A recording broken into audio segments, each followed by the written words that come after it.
Hello, my name is Jeff, and this is the Jeep Compass Trailhawk 4x4, the off-road focused version of Jeep's subcompact SUV, which starts at $27,000 or $43,000 as equipped here, and it looks like a baby Grand Cherokee. Under the hood is Jeep's turbocharged 2-liter 4-cylinder engine, good for 200 horsepower and 221 pound-feet of torque, paired with an 8-speed automatic transmission and sending power to all 4 wheels. Now that's good power for a subcompact SUV, but the Compass is pretty heavy, weighing over 3,800 pounds, and that means it's not fast, but it's not lacking in power for what it is, hitting 60 from a stop in about 8 seconds. It also features a tow rating of up to 2,000 pounds. Now, as far as fuel economy goes, the Compass features an EPA-rated 24 miles per gallon city, 32 miles per gallon highway, and 27 miles per gallon combined. And given that this vehicle has a 13.5 gallon fuel tank, we are talking a combined range of around 365 miles, give or take. Moving on, this is what the key looks like for the Jeep Compass, pretty standard there. Moving on to the Jeep itself, this particular one happens to be finished in what Jeep calls hydro blue, which is this nice sort of metallic-y blue that you can see is kind of a little bit of a nice shimmer there in the sunlight. We also have some gloss black and some black plastic throughout the vehicle as well.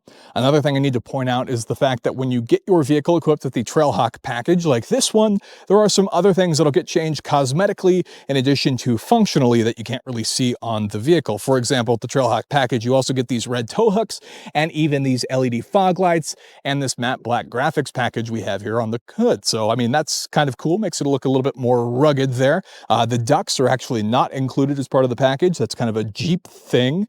I guess. That's something you'll have to earn for yourself or pick up your own set of ducks. Taking a look at the front, we have the iconic Jeep Grill badge. We also have the LED daytime running lights on the front. You can note the plastic that you'll see throughout the vehicle, which of course is there to sort of protect it while you're off-roading. Should it get damaged, it's much easier to replace.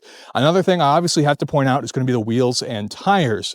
And the reason that's important here with these Falcon Wild Peak ATs is the standard Jeep Compass has about 8.1 inches of ground clearance, whereas the Trailhawk version has 8.6, and really for most manufacturers as common practice is to make that up in the wheels and tires. You also get independent suspension underneath. You also get some skid plates with the Trailhawk package in the front and to protect the fuel tank underneath, and they also get the full-time 4-wheel drive, which is kind of a cool Jeep thing, let's say.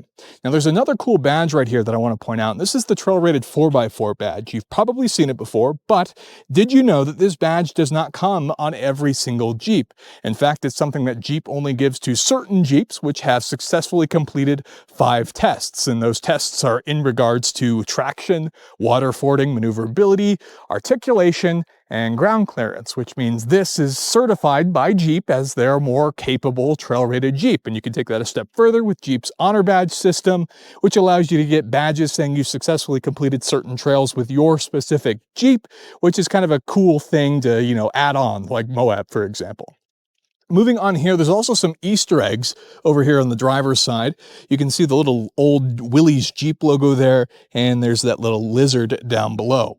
Moving on, we also get these roof rails, and you can see there that we even have a window on this particular Jeep. Another thing that's a little bit of a disappointment, but for the price, you do get passive keyless entry, but only in the front doors here. You do get privacy glass there in the back. As we continue around, you can see the little spoiler. It's a pretty clean looking Jeep that looks an awful lot like the Cherokee even here at the rear. Trailhawk badging, more of the red tow hooks. The exhaust cuts out low. One of the things I like is you can see the really short overhangs, both front and rear, which helps with approach and departure angles. You get your Trailhawk badge, of course your 4x4 badge, and this hatch even happens to be a power hatch. So push that, hatch can open up. You can also do it with the kick sensors, whatever you like. My one gripe with this is that the button's not up here like every other manufacturer does. They put it over here on the side, which was a little bit annoying to me. You also get control of the fob, but that's a minor gripe, I'd say. Moving on to the interior, if we open it up, this one features a black interior and, of course, some cool Trailhawk badging. And it's important to note that with the Trailhawk package, you also get quite a lot of interior upgrades, like these seats, for example, are actually heated and ventilated and power adjustable, and you even get a heated steering wheel, which is very cool. Now, I don't want to get too far in here before I show you the back seat. So if we go ahead and open this up, let's test how you can fit back here. There's some cool luxuries like these vents and chargers and even a DC port, and as an adult, I actually fit back here surprisingly well. I'm 6 foot even for reference, and even with the driver's seat actually set up for me, my knees aren't touching the back. So I'm actually quite impressed with this for a subcompact SUV. I would say you'd be able to fit 4 adults in here. Maybe you can fit 3 kids with these seats, but I think it's going to be kind of close. It obviously depends on the size of your kids, but all in all, I'm actually pretty impressed with the seating setup here in the back. Just know that obviously that also limits what storage you have in the back, but it's really not that bad for a daily driver. Now let's go ahead and move back up to the front and check out what all we've got going on in here. Some of the other upgrades include things like this Alpine sound system, power adjustable mirrors, power windows, memory settings, and some more of that red stitching and things throughout to try and make it feel a bit more rugged. They also did a fairly good job of giving you some of that Jeep culture. For example, these door handles are very much inspired in things that you'll find on the Wranglers, for example. Getting in here, taking a look at the details. Push button start, which is kind of a nice touch. Jeep compass, cool badging, 2 digital displays here. Now, what all do you actually get? There's some kind of quirks between a lot of this stuff here. Let's go ahead and start with the infotainment, which is kind of my main gripe. Now, as we sort of mess around with things, you can see that it's not necessarily the fastest system, and sometimes it takes longer to load things than others, which seems a little bit weird in this day and age to have a system that's not so responsive or quick, especially from a larger manufacturer. As far as things in here, you obviously get Sirius XM, you get Apple CarPlay, Android Auto, navigation, all that good stuff, Bluetooth. As far as the climate control settings, here you'll actually find your heated and ventilated seats along with your heated steering wheel. The only downside to this is even though this car has a ton of physical buttons, there are still some items that are actually buried into the dash. They're not really buried. Obviously, some of these are pretty easy to navigate with these big touchscreen buttons, but for those of you who aren't always the biggest touchscreen people or prefer physical buttons, just something to keep in mind. You also have this vehicle tab, which kind of cracks me up because it's literally just your rear view camera, so kind of funny there. Moving on, we have some physical buttons below that, including the auto start stop, your traction control, lane departure assist, and even your parking assist controls, which is all kind of impressive to me. I'm not a huge fan of these buttons because they also feel a little bit delayed, a little bit wonky at times, and not always taking your feedback. But this thing has a surprising amount of technology, including things like the adaptive cruise control, which I'm quite impressed with. Below that, we actually have the physical buttons there for our climate control, another storage pocket with some chargers, the shifter for our 8-speed automatic transmission with a manual mode, an electronic parking brake. Here you'll find your various drive modes, right, which will actually affect the powertrain and the 4-wheel drive system and how it uses in the vehicle here. But below that, these are some pretty important buttons here. You'll notice the 4-wheel drive low and the 4-wheel drive lock. Now, the reason those are important is there's a lot of off-road vehicles that use all-wheel drive systems where you won't find anything like this. And when you get into the thick of it, these are the types of controls and being able to actually lower the vehicle and improve its traction that actually make it better for off-roading or a trail-rated vehicle. You also have the downhill assist here, and then you also have your start-stop for hill assist. Some cup holders here in the middle are places to keep ducks, and then a storage pocket here in the back that is quite tiny. Now, moving on to the main display here in the middle, I have one gripe with this, and that it feels kind of far back for the size, and it looks a little bit blurry to me. I don't know if that's just me, but it almost feels like it's a very low resolution, which also seems like a weird thing in this day and age. Maybe some cost-saving measures in terms of the screen, but just a little bit odd to me. A lot of your window controls are over here, and it does a good job of trying to feel like a Jeep interior. For this one, as equipped around $43,000, it feels a little bit under par, but I think for $27,000, there's going to be some changes for the base models. I think it's going to be just fine for that. The seats are comfortable enough, and obviously the space and usability of it are all pretty impressive in that regard.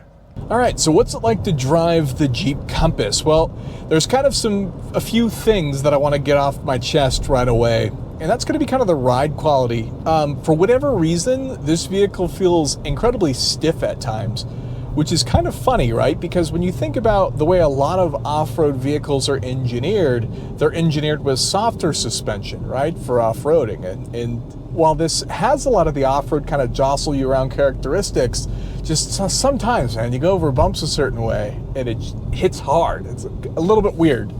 Moving on to some of the other characteristics, one of the things that has driven me nuts with this vehicle is actually the interaction with the auto start stop system.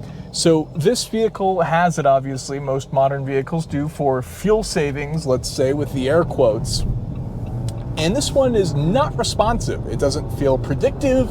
It's just not what I like. It's not up to how I drive my vehicles generally. Yeah, now maybe I drive like a little bit of a speed demon, but you know, obviously you'll have to test drive it and determine if it's something that works for you. I just immediately turn off the auto start stop as I get in this thing to drive it.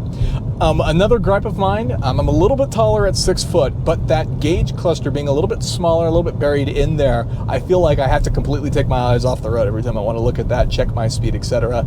I'm not really a huge fan of that. As far as the safety thing goes, it's a little bit of a concern. The general ride quality, other than the harshness, is more noticeable for certain bumps, but it's fine for the most part. You really can't hear any of the outside noise as I'm cruising here, and that's pretty good as far as this vehicle goes. The brakes are just okay. Obviously you get 4-wheel disc brakes, but it just feels a little bit, I guess, weak at times is probably the best way to describe it. It's fine, it just feels a little bit weak. I mean, this thing's probably a little bit heavier too for a subcompact SUV at 3,800 pounds. But all in all, I mean, this vehicle is really, it's going to be fine as a daily driver for the majority of people. If you want to get the off-road package, obviously that has the off-road suspension to make it handle just a little bit differently, but it's just fine as a driving experience goes. It's not overly interesting. It's not a great driving experience per se, but I don't think that's what most people are looking for. So it's going to be fine in that regard. So there you go. That's a quick look at the Jeep Compass Trailhawk 4x4, the off-road focused version of Jeep's Compass, their subcompact SUV. Now, is this vehicle perfect? No, I don't think so. I'm not personally a huge fan of the way it drives. The infotainment system's a bit laggy, and even some of the button placement irks me a little bit. But where I think this vehicle shines is in character, right? This vehicle exists as sort of a fun subcompact off-roader, and a lot of the vehicles in this space tend to just be daily driver material, right? They want to kind of be a do-it-all vehicle. Some of them tend to be bland and share similar styling, and then this one stands out with its various quirks and off-road capability, which even in the base Compass, I think is going to be good enough for most people. I don't think a lot of people are going to opt for the Trailhawk package, even though it is the rugged off-road version. I think a lot of people looking for a more rugged off-roader might be better off looking in the used market. But this is still an interesting vehicle nonetheless. It's kind of fun to check out and experience, and if it got a bit more fine-tuning, it could be really, really compelling. On paper, this thing is absolutely awesome. Once you start to interact with it, it can be a little bit quirky, but sometimes quirks are what make us love certain vehicles even more. So you'll have to let me know what your experience has been with the Compass. You should let me know using the comments down below what you think of the Jeep Compass, especially the Trailhawk version. If you could leave me a thumbs up, I'd really appreciate it. Consider getting subscribed for more content like this in the future. And of course, thank you so much for watching, and I'll see you in the next one.